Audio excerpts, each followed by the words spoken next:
పెద్దలు, మహిళా సోదరులు అందరికీ నా యొక్క నమస్కారం. ఇక్కడ శాంతిపల్లి ఆవాసంలో ఉన్నటువంటి విద్యార్థులకు నా యొక్క ఆశీస్సులు. ఇంతకుముందే ఎక్కడ చంద్రశేఖర్ గారు మాట్లాడుతూ ఆర్డీఓ గారి ఏం మాట్లాడుతారని చెప్పేసి అన్నారు. ఎందుకంటే వేదికైనటువంటి పెద్దలందరూ మాట్లాడారు. చివరిగా మాట్లాడవలసిన ముఖ్య అతిథి మాటలు మిగడం లేదు. అయినా కూడా ముఖ్యంగా ఇది ఒక మంచి కార్యక్రమం. ఈ శాంతిపల్లి ఆవాసం తెరవేక చాలా ప్రముఖులు ఉన్నారని చెప్పేసి మనోరెడ్డి గారు మాట్లాడుతుంటూ అన్నారు. ఆ ప్రముఖులందరినీ నేను మనస్ఫూర్వకంగా అభినందిస్తున్నాను. ఎందుకంటే మన పాలమూరు జిల్లా కేంద్ర జిల్లా అయినా కూడా ప్రేమకు, అపాయకలకు, అనరాగాలకు నిలమైనటువంటి జిల్లా. అలాంటి జిల్లా వాసినైన నేను ఇలాంటి కార్యక్రమాలు కూడా ఎప్పుడు నా వంతు కృషి అందించడానికి ఎప్పుడు ముందుంటానని చెప్పేసి సందర్భంగా తెలియజేస్తున్నాను. నేను కూడా గ్రామీణ ప్రాంతానికి మారుమూల గ్రామంలో నుంచి చదువుకొని ఇప్పుడు ఈ స్థాయికి వచ్చాను. ఎందుకంటే పాలమూరు జిల్లా గురించి నేను నివసిస్తున్నప్పుడు పాలమూరు జిల్లా గురించి ఇప్పుడు మాట్లాడుతుంటే ఇది పేద జిల్లా, పేదరికమైన జిల్లా, బ్యాక్వర్డ్ డిస్ట్రిక్ట్ అయినప్పుడు ఒకసారి మనసుకు బాధ అనిపించేది. ఎందుకంటే మన జిల్లాలో పేదరికంగా ఉండడానికి అంటే రాష్ట్రంలోనే విస్తీర్ణంలో రెండవ జిల్లా, పెద్ద జిల్లా. ముఖ్యంగా ఇక్కడ మనకు ఇరిగేషన్ సంబంధించినటువంటి సోర్సెస్ లేకపోవడం వల్ల మనం ఆర్థికంగా మన జిల్లాలో వెనుకబడున్నాం. అదేవిధంగా దానికి తోడు విద్య, ఎడ్యుకేషన్లో కూడా వెనుకబడి ఉన్నాం.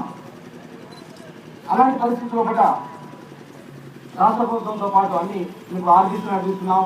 ఇంకా ఎడ్యుకేషన్ పరంగా చాలా కార్యక్రమాలు చేపడుతున్నాం.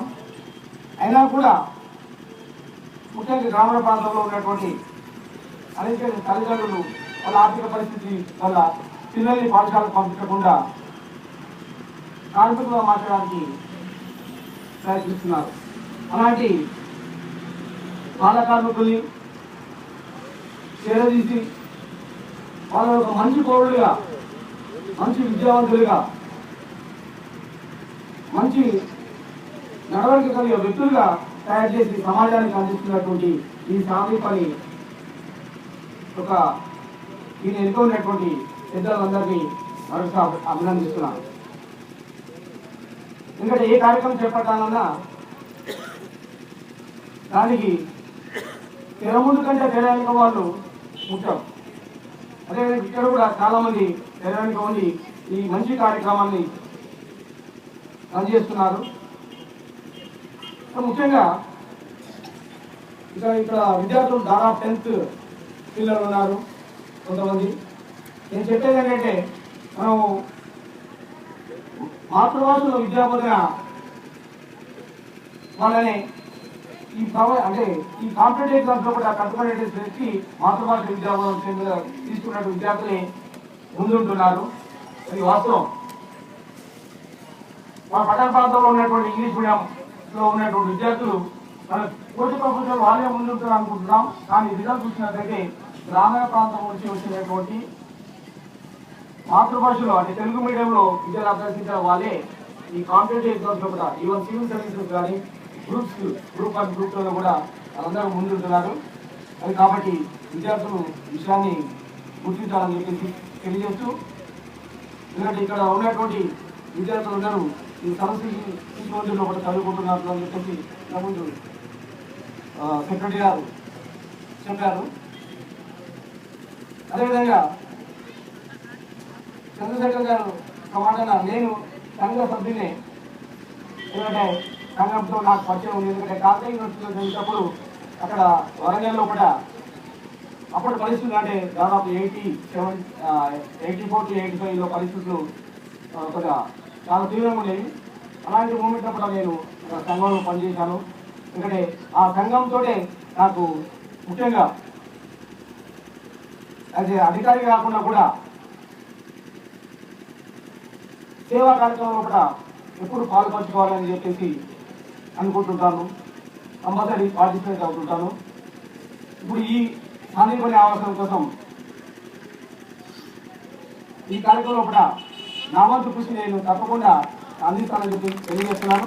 అదేవిధంగా నేను జనగా ఉన్నప్పుడు అక్కడ ఎన్జిఓస్ ద్వారా ఈ బాల కార్మికుల ఇన్స్టిట్యూషన్ 2 ఉన్నాయి.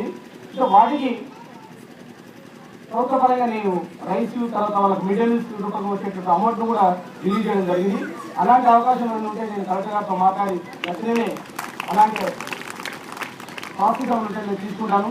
అదేవిధంగా మన చంద్రశేఖర్ గారు అన్నారు, ఇది రోడ్డు దగ్గర ఉంది, ఈ చుట్టూ కాంపౌండ్ వాల్ అయితే ఈ ఆవాసానికి చాలా బాగుంటుందని చెప్పేసి ఈ కాంపౌండ్ వాల్ గురించి కూడా కలెక్టర్ గారి దృష్టికి తీసుకెళ్ళేసి ఏ ఫండ్స్ రూపంగా అది ఎంపీ ల్యాండ్స్ కానీ ఎమ్మెల్యే ఫండ్స్ కానీ లేకపోతే మేము ఇక్కడ ఉన్నట్టు మున్సిపల్ ఫండ్స్లో కూడా ఏదైనా ఏ రకమైనటువంటి ఫండ్స్ని డైవర్ట్ చేయడానికి కోసం చూసి కలెక్టర్ గారితో మాట్లాడి ఈ కాంపౌండ్ వాల్ కోసం తగిన ఏర్పాట్లు చేస్తానని చెప్పేసి సందర్భంగా తెలియజేస్తూ ఈరోజు ఒక మంచి కార్యక్రమంలో పాల్గొని మీ అందరితోటి ఈ సాయంకాలం దాదాపు ఒక 5 గంటలు గడిపేటటువంటి అవకాశం కల్పించినటువంటి ఈ సాంఘిక ఆవాస కార్యాలయ సభ్యులందరికీ మరోసారి ధన్యవాదాలు తెలుపుతున్నాను. Thank you.